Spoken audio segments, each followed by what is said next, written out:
They fired me at Dataflow Industries. No warning, no thank you, just a quiet dismissal wrapped in recycled HR speak. I'd spent 12 years building their client retention systems, the very algorithms they showcased in board meetings. And just like that, I was cut loose, erased like a typo in a quarterly report. But I didn't yell, I didn't beg. I walked out with a calm they mistook for defeat. They thought I was gone.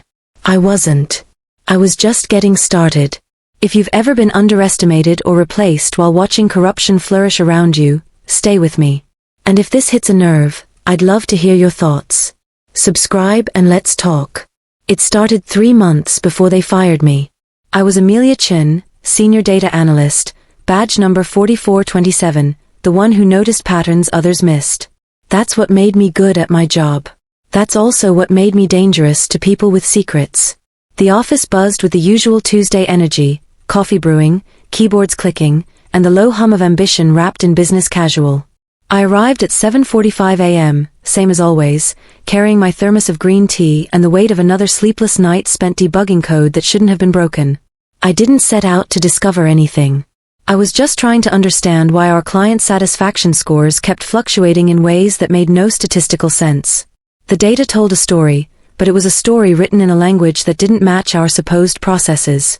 That's when I started digging deeper. Our director, Richard Thornton, had been with the company for 8 years. Married to Linda, 2 kids, suburban house with the kind of lawn that required a landscaping service. He drove a Tesla Model S and wore watches that cost more than my rent. Everyone respected him.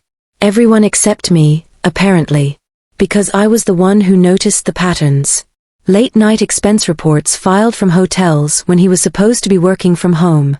Conference calls that happened during his client meetings in cities where we had no clients. Credit card charges for dinners for 2 when he claimed to be traveling alone. But the real smoking gun wasn't in the expense reports. It was in the metadata. You see, when you spend your days analyzing data patterns, you start seeing them everywhere. And the pattern I found was this: every time Richard had one of his mysterious client meetings, our project timelines shifted. Deadlines moved. Priorities changed. And somehow, contracts got renegotiated in ways that always seemed to benefit one particular vendor. Synergy Solutions. Run by a woman named Victoria Walsh. The same Victoria Walsh whose LinkedIn profile showed her at the same conferences Richard attended. The same Victoria Walsh who somehow always knew about our internal discussions before they were officially announced. The same Victoria Walsh who had been charging us consulting fees for strategic advisory services that no one in our department had requested.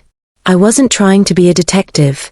I was just trying to understand why the numbers didn't add up. But numbers don't lie. People do. The first photo landed in my inbox by accident. Richard had meant to send it to Victoria, but somehow my email address, a.chen@dataflow.com, got mixed up with vwalsh@synergysolutions.com. Easy mistake in an autocomplete world. It was a picture of a hotel room. Nice hotel. Expensive champagne on the nightstand. 2 robes hanging in the background. I stared at the screen for a full minute, processing what I was seeing. The timestamp showed it was taken last Thursday. The same Thursday Richard had called in sick, claiming he had food poisoning. The same Thursday his wife Linda had posted on Facebook about being home alone with the kids, wishing Daddy would get better soon. I didn't respond to the email. I didn't forward it.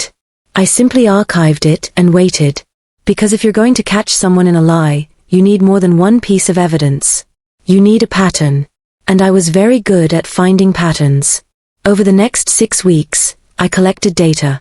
Not actively, not maliciously, just paying attention to the information that was already there. Email metadata. Calendar discrepancies. Expense reports that didn't match declared locations. Conference calls that were suspiciously short for their supposed complexity.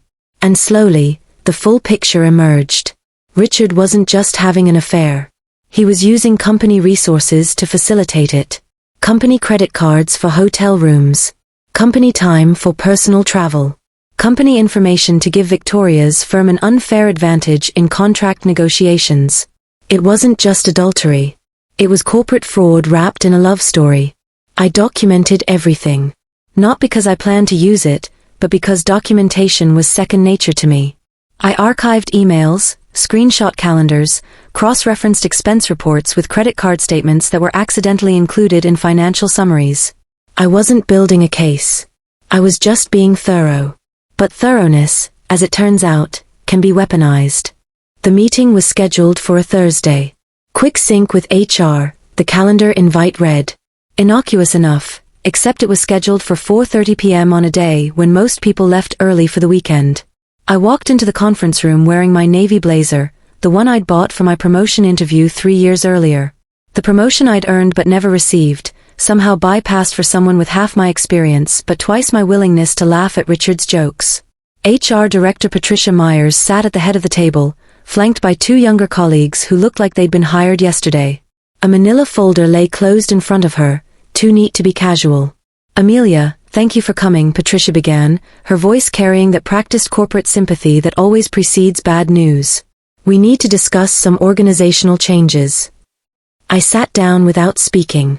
I'd learned that silence often revealed more than questions. "Due to budget constraints and shifting priorities," she continued, reading from what sounded like a script, "we're restructuring the data analytics department. Your position is being eliminated, effective immediately." I didn't flinch. I'd seen this coming the moment I'd started asking questions about the Synergy Solutions contract. The moment I'd pointed out discrepancies in our vendor selection process. The moment I'd suggested we audit our consulting expenses. "This isn't about performance," Patricia added quickly. "Your work has been exemplary. This is purely a business decision." Of course it was. Just like Richard's sudden interest in renegotiating our data management contracts was purely business. Just like his frequent trips to cities where Victoria happened to be working were purely coincidental. She slid the folder across the table. "Your severance package and final details are inside. We'll need your badge and laptop before you leave today." I reached for the folder, but instead of opening it, I looked directly at Patricia. "Does Linda know?" The question hung in the air like smoke. Patricia's expression shifted from practiced sympathy to genuine confusion. "I'm sorry, what? Does Richard's wife know about Victoria Walsh?" The room went silent. One of the younger HR representatives looked at her notes as if the answer might be written there. Patricia's face went pale. "I'm not sure what you're implying, Amelia, but—" "I'm not implying anything," I said, standing up. "I'm asking a direct question. Does Linda Thornton know that her husband is using company resources to conduct an affair with a vendor who's been overcharging us for services we don't need?" Patricia's mouth opened and closed like a fish.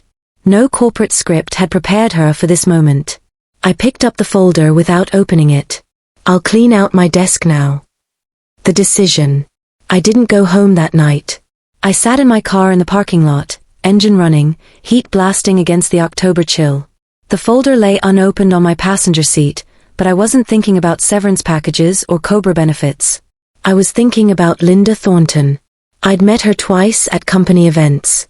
Both times, she'd been genuinely kind, asking about my work with real interest, remembering details from our previous conversation. She'd shown me photos of her kids, talked about their soccer games and piano recitals. She'd mentioned how proud she was of Richard's dedication to his work, how hard he worked to provide for their family. She deserved to know. But telling her would mean admitting I'd been collecting evidence about her husband's private life. It would mean revealing that I'd been documenting company communications and financial records. It would mean crossing a line between professional ethics and personal justice. I sat there for an hour, weighing the decision. The ethical thing to do would be to take my severance and walk away. File for unemployment. Update my resume. Move on with my life. But moving on meant letting Richard continue his fraud. It meant letting Victoria Walsh continue overcharging the company for services that existed primarily to facilitate their affair. It meant letting Linda continue living a lie while her husband stole from both his family and his employer. I thought about the photo Richard had accidentally sent me. The hotel room. The champagne. The robes. I thought about Linda's Facebook posts. Her pride in her husband's work ethic. Her posts about family dinners where Richard was mysteriously absent, supposedly working late on important projects. I thought about the contracts. The overpayments. The deliberate misdirection of company resources for personal gain. Then I drove to the nearest convenience store and bought a burner phone for $30. The revelation. I didn't call Linda directly. Instead, I sent a text message at 11:47 p.m. on a Friday night, when I knew Richard would be asleep beside her. Your husband's phone password is your anniversary date backward. Check his messages with Victoria Walsh at Synergy Solutions. I'm sorry you have to find out this way. I turned off the burner phone and threw it in a dumpster behind a gas station 15 miles from my apartment. Then I went home and waited. The explosion happened on Monday morning. I wasn't there to witness it firsthand. I was at home, officially unemployed, drinking coffee and browsing job listings. But I heard about it through the network of former colleagues who stayed in touch. Linda had shown up at the office at 8 a.m. sharp, walking straight past reception to Richard's corner office. She'd brought printouts, screenshots of text messages, hotel receipts, credit card statements that Richard had stored in his phone's photo gallery. The conversation was brief but loud. Loud enough that half the floor heard Richard's voice crack when he said, "Linda, please let me explain." Loud enough that everyone heard Linda's response, "Explain it to your lawyer." She'd left the printouts on his desk. Evidence of every hotel stay, every dinner, every business trip that had been paid for with company funds. Evidence of every contract renegotiation that had benefited Victoria's firm. Evidence of every lie he told her about working late while he was actually working on his relationship with someone else. But Linda wasn't finished. She'd also sent copies of everything to the company's audit department, and to the IRS, and to Richard's professional licensing board. Because Linda Thornton, as it turned out, was a forensic accountant. She knew exactly how to read financial records. She knew exactly what constituted fraud. And she knew exactly how to document it for maximum legal impact. Richard was fired that afternoon. Victoria Walsh's contract was terminated the same day. The company faced an internal audit that would take months to complete and cost hundreds of thousands in legal fees. All because of a $30 burner phone and a text message that took me 3 minutes to type. The divorce was finalized 6 months later. Linda got the house, the kids, and half of everything Richard had accumulated during their marriage. She also got a substantial settlement from the company's insurance policy, which covered financial damages from employee fraud. Richard moved to a studio apartment across town. Victoria Walsh's consulting firm went bankrupt within a year, as word spread about her involvement in the scheme. Neither of them found work in their industry again. I found a new job 3 weeks after the scandal broke. The story had spread through professional networks, and several companies reached out to me directly. Apparently, having the integrity to expose corporate fraud was considered a valuable trait in the data analytics world. My new company offered me a 40% salary increase and a title bump. They also implemented new policies around vendor relationships and expense reporting, specifically citing the data flow case as an example of why such oversight was necessary. But the real satisfaction wasn't in the money or the recognition. It was in the message I received from Linda 6 months later. "Thank you," she wrote. "I know it was you. I know what it cost you to tell me the truth. My kids and I are better off now. We're healing. And we're honest again." She'd attached a photo of her kids at a soccer game, both of them smiling, both of them healthy and happy. Free from the toxicity of secrets and lies. That photo was worth more than any severance package. People think revenge is about anger. About getting even. About making someone pay for what they did to you.